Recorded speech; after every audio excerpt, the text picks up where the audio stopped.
La plus grande tristesse de la vie de Jacques Dutronc fut la perte de sa mère, Denise Dutronc, qu'il aimait et considérait comme sa plus grande source d'inspiration dans ses jeunes années. Denise décède en 1975, alors que Jacques n'a que 32 ans et est au sommet de sa carrière musicale. Sa mère était une femme douce, une femme au foyer qui prenait soin de la famille, soutenant toujours Jacques pendant les jours où il était un garçon timide, qui aimait s'asseoir dans sa chambre à gratter ses premiers accords sur une vieille guitare que lui avait offerte son père, Pierre Dutronc. Denise n'était pas seulement une mère, mais aussi une amie, souvent assise pendant des heures à l'écouter chanter ses chansons composées par lui-même dans la cuisine, souriant et disant « Jacques, tu feras de grandes choses, je le sais ». Elle a été la première personne à l'encourager à poursuivre la musique, malgré les contraintes financières de la famille, et a toujours eu confiance que son fils brillerait. Mais un après-midi de novembre 1975, Denise meurt subitement d'un accident vasculaire cérébral dans l'appartement familial à Paris. La nouvelle est tombée entre les mains de Jacques alors qu'il se préparait à une grande représentation à l'Olympia, l'un des théâtres les plus prestigieux de France. Il a reçu un appel de son père, la voix étranglée par l'émotion, lui disant que sa mère était décédée à l'hôpital sans avoir pu lui dire au revoir.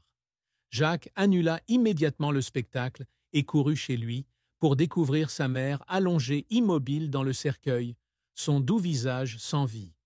Il s'agenouilla près du cercueil, les larmes coulant de manière incontrôlable, serrant le mouchoir que sa mère avait brodé pour lui, le dernier souvenir qu'elle lui avait laissé. Il se reprochait de ne pas avoir été plus présent pour sa mère, d'avoir laissé sa carrière lui voler les jours qu'ils auraient pu partager. Après les funérailles, Jacques tomba dans une dépression prolongée, refusant de monter sur scène pendant près de 3 mois, s'enfermant dans son appartement parisien, serrant un mouchoir et pleurant jusqu'à ce qu'il n'ait plus de larmes. Cette tristesse ne l'a jamais quitté, même s'il a essayé de la cacher avec son attitude insouciante et ses chansons de scène pleines d'âme. Chaque fois qu'il chantait « Le petit jardin », une chanson qu'il avait écrite sur ses souvenirs d'enfance, il se souvenait de Denise, et son cœur souffrait de cette perte irréparable. La carrière de Jacques Dutronc est une longue histoire de talent naturel, de créativité sans fin et de larmes silencieuses versées dans l'obscurité. Il a commencé son parcours musical au début des années 1960, alors qu'il était adolescent à Paris. Avec sa voix chaleureuse, influencée par le rock'n'roll anglo-américain, mêlé à une touche française distincte, et son jeu de guitare habile, il a rapidement attiré l'attention des jeunes artistes. À 22 ans, il rejoint le groupe Les Cyclones en tant que guitariste, mais sa véritable percée survient en 1966, lorsqu'il débute en tant que chanteur solo. La chanson « Et moi, et moi, et moi », écrite par Jacques Lanzmann et interprétée par lui, devient un énorme succès, se vendant à plus de 500 000 exemplaires et faisant de lui la nouvelle star de la pop française. Son premier album éponyme, sorti la même année, fut la première étape pour le faire connaître à un large public, marquant l'émergence d'un artiste au style insouciant et captivant. Son plus grand succès dans sa carrière musicale arrive en 1968 avec « Il est 5 heures, Paris s'éveille ». À l'âge de 25 ans, Jacques compose lui-même la musique, combinée aux paroles poétiques de Lanzmann, créant une image vivante de Paris à l'aube. La chanson a non seulement dominé les charts, mais est également devenue une icône culturelle, se vendant à plus d'1 million d'exemplaires et est considérée comme l'une des chansons immortelles de la France. L'album du même nom lui vaut le Grand Prix du disque en 1969, confirmant son statut de musicien de premier plan. Le succès suit avec « J'aime les filles » 1967 et « Le responsable » 1971. Deux chansons qui reflètent son style unique, à la fois humoristique et poignant, lui valant l'amour du public et de nombreuses récompenses de l'Académie Charles-Cros. Jacques ne s'est pas seulement arrêté à la musique, il a également marqué sa carrière d'acteur. Il fait ses débuts au cinéma en 1973 avec un second rôle dans Antoine et Sébastien. Mais c'est son rôle principal dans Le Bon et les Méchants, 1976, de Claude Lelouch, qui le propulse véritablement sur le grand écran. Avec son jeu naturel, empreint de la même irrévérence que son style de chant, il devient rapidement l'un des acteurs les plus appréciés du cinéma français des années 70 et 80. Son rôle dans Van Gogh de Maurice Pialat, 1991, fut son apogée, lui valant le César du meilleur acteur en 1992. Ses succès ne furent pas seulement des triomphes commerciaux, mais aussi un témoignage de son talent polyvalent, faisant de Jacques Dutronc l'un des artistes les plus emblématiques de France, avec plus de 10 millions de disques vendus et une série de rôles mémorables. Cependant, sa carrière n'a pas toujours été rose. Durant ses premières années à Paris, il est confronté à de nombreux échecs. Un projet musical dans lequel il avait investi beaucoup d'efforts en 1964. Un album inspiré de la musique folk américaine est parti en fumée lorsque la maison de disques a refusé de le sortir, affirmant qu'il n'était pas adapté au goût du public. Il a passé des mois à composer et à enregistrer, empruntant même de l'argent à sa mère pour louer un studio, mais le résultat a été une énorme déception. Après la dernière rencontre avec la maison de disques, Jacques s'est assis seul sur les rives de la Seine, regardant l'eau couler, et a fondu en larmes. Non pas parce qu'il avait raté l'occasion, mais parce qu'il avait le sentiment d'avoir laissé tomber Denise, qui avait toujours cru qu'il réussirait. Il se demandait s'il devait abandonner son rêve et redevenir ingénieur comme son père l'avait souhaité. Les efforts pour le faire pleurer ne s'arrêtèrent pas là.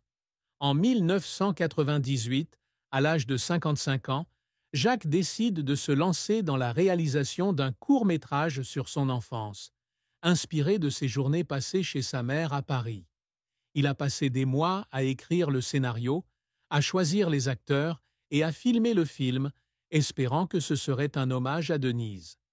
Mais le projet a échoué lamentablement, faute de trouver un distributeur, et le film n'a été projeté que dans un petit festival de cinéma, sans que personne ne le remarque. Tard dans la nuit, après avoir revu le montage final, Jacques était assis seul dans la salle de montage, les larmes coulant sur ses joues. Il n'a pas pleuré à cause de l'échec du film, mais parce qu'il sentait qu'il n'était pas assez fort pour raconter complètement l'histoire de sa mère, comme il était impuissant lorsqu'il l'a perdue. Bien qu'il ait continué à jouer dans des films et à sortir des albums tels que Madame l'existence, 2003, la douleur de ses échecs est restée une partie indélébile de sa carrière. Jacques Dutronc s'est toujours efforcé d'accomplir de grandes choses dans sa vie, non seulement pour prouver son talent, mais aussi pour tenir la promesse qu'il avait faite à sa mère qu'il ferait quelque chose de grand. Pour lui, l'art n'est pas seulement une carrière, mais un moyen pour lui de se connecter avec le public, de raconter des histoires sur la vie, l'amour et les souvenirs d'un vieux Paris. L'un de ses plus grands objectifs est de créer des œuvres intemporelles qui résonnent auprès des générations. Ce n'est que quelques heures, Paris est belle, est la première étape de ce voyage, alors qu'il écrit sur la beauté simple de la ville avec sincérité et sophistication. Il a passé des mois à marcher dans les rues de Paris au petit matin, à observer les travailleurs et à enregistrer ses sentiments, et le résultat a été une chanson qui est appréciée à ce jour, souvent utilisée dans les films et les publicités sur la France. Il souhaitait également laisser un héritage à la jeune génération d'artistes et à son fils Thomas Dutronc. Au cours des dernières années de sa carrière, il participa régulièrement à des concerts caritatifs, utilisant les bénéfices pour soutenir des organisations de préservation de la culture française. « Je chante et je joue, non pas pour être célèbre, mais pour vous rappeler que la vie vaut la peine d'être vécue », a-t-il déclaré à des milliers de personnes lors d'un concert à Paris en 2005. Ne cessez jamais de rêver, car c'est le rêve qui vous fait avancer. Ce dicton n'est pas seulement une leçon pour les autres, mais aussi un rappel pour vous-même. Son rôle dans Les Enfants du Marais, 1999, bien que n'étant pas le rôle principal, fut un autre pas en avant dans ce voyage, lorsqu'il apporta un personnage secondaire plein de profondeur, salué par le public et la critique, en hommage à son enfance avec sa mère. L'amour et le mariage de Jacques Dutronc constituent un chapitre émouvant de sa vie, mêlé de joie et de tristesse inoubliables. Il a épousé Françoise Hardy, chanteuse française et icône de la musique yéyé, le 30 mars 1981, alors qu'il avait 37 ans et elle 37 ans. Ils se sont rencontrés en 1967 lors d'une séance d'enregistrement à Paris, alors que Jacques enregistrait J'aime les filles et que Françoise était au sommet de sa carrière avec Comment te dire adieu. Avec son allure élégante et sa voix douce, Françoise l'attire rapidement, tandis que Jacques lui apporte l'arrogance et l'humour d'un artiste rock.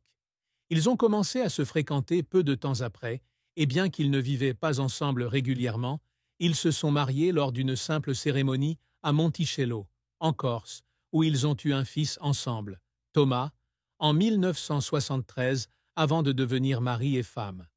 Durant les premières années de leur mariage, ils vécurent